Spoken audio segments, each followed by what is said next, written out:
1340, 96.5 KVGC. 7 minutes after the hour of 7 o'clock, time for a look at the news for a Wednesday. It's the 4th day of October for 2017. Fire restrictions in the El Dorado National Forest were lifted on Monday. This means that forest visitors in possession of a valid California campfire permit may once again have open campfires outside of designated campgrounds. Now, this is according to the terms of their permit, of course. The permit is free from any Forest Service, Bureau of Land Management, or CAL FIRE office, or can be obtained online. Now, CAL FIRE continues to have a statewide burn ban on residential burning of dead vegetation. Contact your local CAL FIRE Amador El Dorado or Tuolumne Calaveras unit for more information. Now, people interested in camping outside of designated areas should contact the nearest Forest Service office for any updated fire information, campfire permits, or current restrictions. And for a ranger station in your area, you can always go on the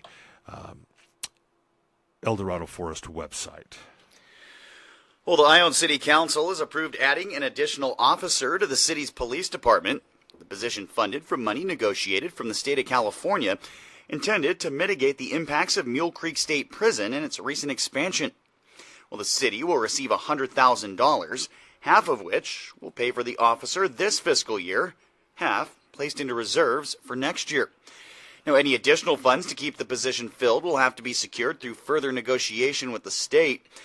Now, the council also voted to join the countywide tourism promotion district, which will charge an additional 2% on hotel room stays, with the funds going to the Amador Council of Tourism to promote more visits and tourism into Amador County. Additional items, including a budget report, ordinance on building secondary dwelling units, and the city's contract with the wastewater engineer, all continued to next meeting. The city will also hold a special meeting next Wednesday, October 11th, and at the special meeting, they'll discuss the contentious issue of marijuana-related uses and businesses in the city. A Merced man was killed in a motorcycle versus car accident in Calaveras County. According to the Calaveras CHP, late Saturday afternoon, Kirk Silvera was riding northbound on Highway 49 in the 13 curves north of McCallamy Hill, while Karen Jensen of Slough House was traveling southbound directly in front of another vehicle driven by Irene Cateau of Orangevale. Silvera rode across the double yellow lines into the southbound lane and collided into the left rear of Jensen's vehicle. He then collided with the front of Cateau's vehicle. Silvera was ejected from his motorcycle and sustained fatal injuries. It's unknown at this time if drugs and or alcohol were a contributing factor in that collision. Any witness to this accident is encouraged to call the CHP at 754-3541. Well, an Amador High School teacher arrested yesterday on a number of charges, Monday, arrested Monday on a number of charges. According to a press release from the school district, a student approached the Amador High School administration Monday with a concern about the behavior of teacher Mark Yonan. Administrators immediately went to the classroom and suspected alcohol could be involved. Now, students removed from the class and the Cedar Creek Police Department called to the campus. Yonan then taken into custody on 2 felony charges, one making criminal threats, the other child cruelty, along with 3 misdemeanors, including assault on school property, battery, and disorderly conduct involving alcohol. Now, Yonan was booked into the Amador County Jail on a $500,000 bail. Amador administrators interviewed students about the incident and provided that info to Cedar Creek Police. Now, the administrators called each family to speak with them individually about the incident, left messages for those they couldn't reach. The district will also offer counseling to any students who need assistance. Well, Argonaut High School scored big this past Saturday at the Big Red Barn fundraiser. Funds received from major donors, service providers, the sale of live and silent auction items, raffle prizes, and admission tickets took this event to a whole new level. Argonaut High will receive a donation of $50,000 from this event to be used towards the purchase of a new digital video scoreboard for the outdoor stadium.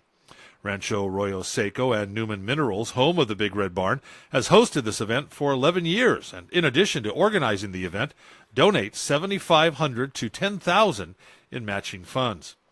In the past 11 years, more than $280,000 has been raised and given back to the community.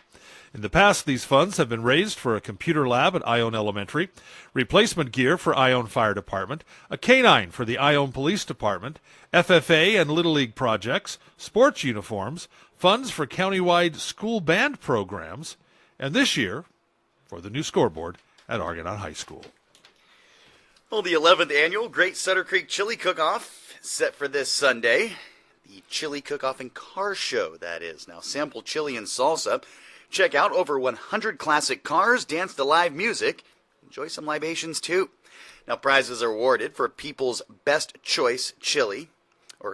People's Choice Best Chili, Best Salsa, and Best Booth. Now, there's also the Best Restaurant Chili Division, where restaurants all over the county compete for your votes. Now, tickets to sample are only $10 for adults, $5 for children under 12. Also enjoy a visit to the beer garden or visit the wine tent featuring local wines. For more information or entry details on the 11th annual Sutter Creek Chili Cook-Off and Car Show, visit suttercreek.org or call 267-1344. And that's a look at local news on this Gold Country Wednesday morning from the KVGC News Center. I'm JD. And I'm Jim Geedy reporting.